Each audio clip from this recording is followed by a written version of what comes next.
We are here for your pleasure, for your entertainment, and for your money. That was the opening line from Cara Coombs' Midnight Ghost Show in Baton Rouge, Louisiana.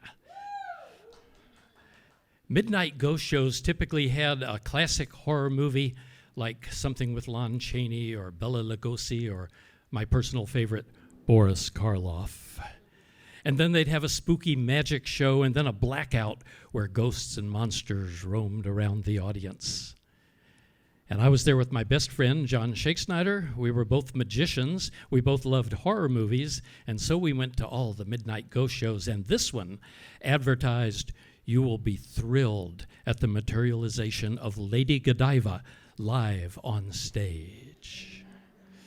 But you will be terrified by the creepy crawly thing from Planet 13. Well, did I mention that we were teenage boys? So we wanted to see Lady Godiva, but turned out to be some girl with flesh-colored tights and a long blonde wig.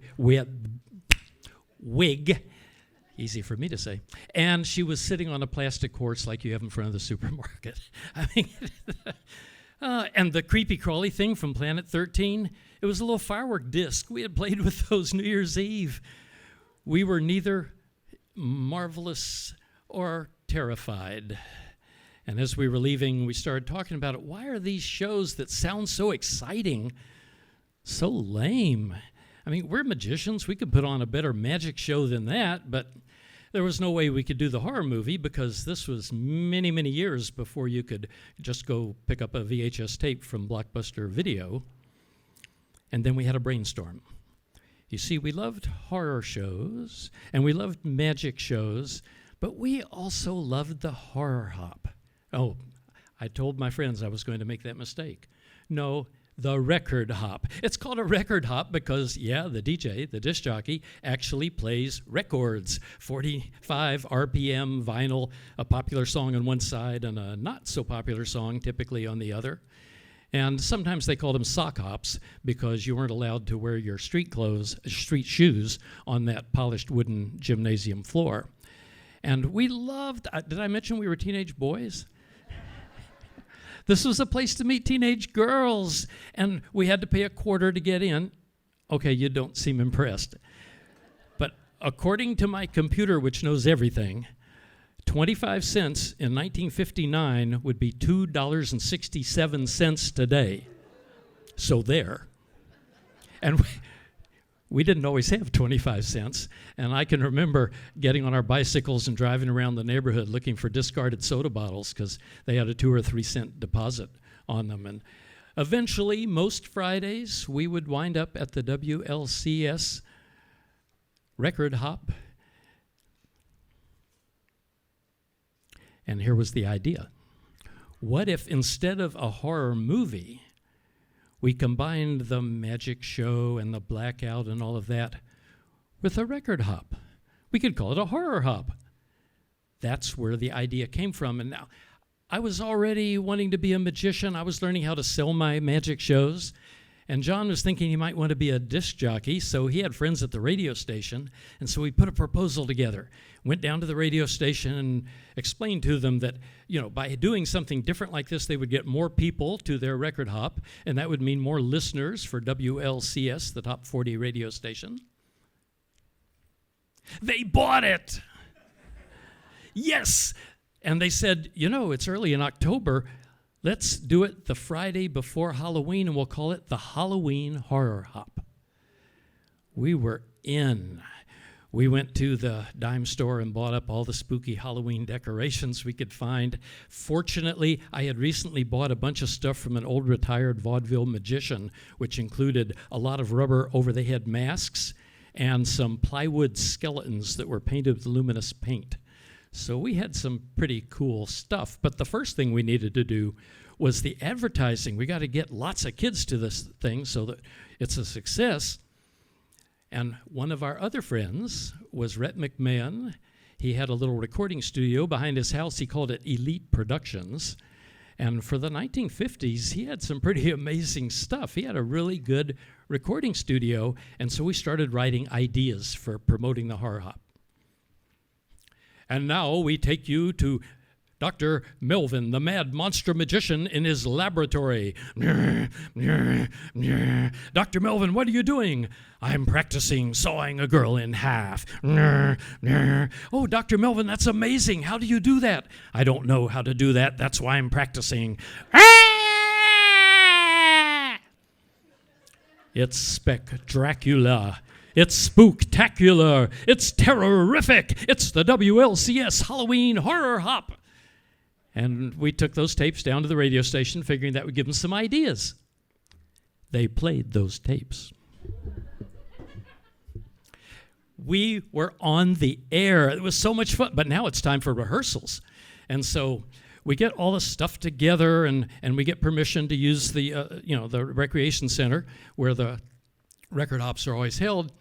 And we start into rehearsals. And we were taking chemistry, and so we raided the chemistry lab for lots of beakers and test tubes and stuff. And the chemistry teacher let us borrow a Van de Graaff generator, which if you've ever seen an old horror movie, they always have one of those things. I mean, we had a pretty good Mad Doctor lab. And I already told you I had bought out some of this other cool stuff. And so we're practicing. We practiced trying to saw a girl in half, but it didn't work. No, that's not what I mean at all. I just mean it wouldn't fool anybody. We just didn't have but we had lots of other cool stuff. And so we're rehearsing, and the stuff is playing, and pretty soon it's the Friday before Halloween. And we're there early, of course. But when the time comes to open the doors, teenage boys and girls are streaming in. They're plunking down their quarters. Yeah, we didn't have to. We got in free. But it's a big crowd. We're all excited. And we had a caveman rubber mask. And so we had Alley-Oop, the abominable caveman disc jockey, playing, of course, things like Rock Around the Clock with Bill Haley and the Comets, and Up in the Morning and Off to School with Chuck Berry, and well, of course, Danny and the Juniors and At the Hop. But we also played, I say we, the abominable disc jockey monster played some of the novelty songs that were popular back then, like Dinner with Drac and The Purple People Eater and The Blob. And so the kids are having fun, they're dancing, we're backstage just getting everything together, and it's time for the main event. They stop playing the music. You all would call it classic rock, but to us it was just rock and roll. But they stopped playing it, the lights changed, and the curtains slowly opened, and there was Dr. Melvin, the mad monster magician, in his laboratory. Yeah, that was me. I had put on a white dress shirt backwards. John buttoned up the buttons in the back, and I teased up my hair with Brill cream, a little dabble do ya, and I looked like a very young mad scientist, but still. Dr. Melvin, the mad monster magician. The first thing I did was produce a bowl full of fire. And then I took 5 razor blades, showed that they were sharp, put them into my mouth one at a time, and then some black thread, and then chewed them up and swallowed them. Okay, not really. It's a trick. As a matter of fact, it's called the razor blade trick, and it costs $3 at the magic shop. True story, I looked it up. And then reach into my mouth and pull out the thread, and the razor blades are all hanging there on the thread. A strange trick. But it was fun. And then the advertising said, a human skull floats in the air. Well, magicians do a trick called zombie, and it's actually a silver ball, a polished silver ball that floats in the air. And I had gone to the dime store and bought a plastic skull, and I replaced the silver ball with a plastic skull. So we had a skull floating in the air, zombie skull. But after a time, it was time for the haunted house illusion. We had built a haunted house out of corrugated cardboard, an old refrigerator carton, painted the inside flat black, painted the outside brown, green, spider webs on the sides. It looked sort of like a haunted house. It came apart, so on stage, I take the pieces apart, show that there's nothing in there, put the pieces back together. The lights change. The music changes. something's happening. All of a sudden, the Frankenstein monster bursts out of the box. I pick up a gun, I fire it at him, but it doesn't seem to faze him. It's a blank gun. But it makes him angry. He turns and goes toward the edge of the stage, toward the audience of teenage boys and girls. And the lights go out completely. It is flat black all over, and the music has changed. Our friend Rhett McMahon has made us a nice tape with dancing, wild music and screams, and I think the teenage girls were adding more screams, and I don't even want to know what the teenage boys were doing.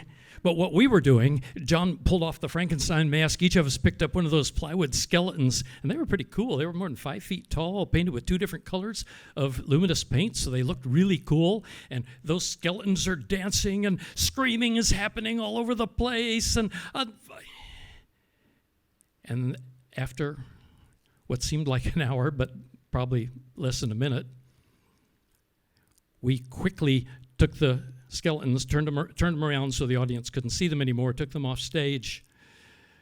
The music stopped, the lights came back on, and everything was just fine. And a little rock and roll music starts playing as the kids, the boys and girls, streaming out of the recreation center. The girls are giggling. So are the boys. And John and I look at each other and say, we did it. We didn't need no creepy, crawly thing from Planet 13. We didn't even need Lady Godiva.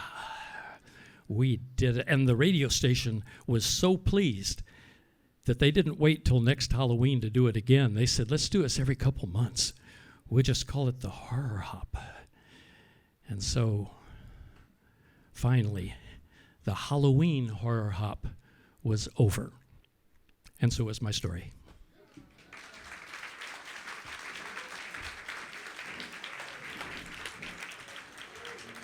And by the way, I said my best friend John Shake Snyder, we met in the 8th grade, I think, 1956, sitting right there.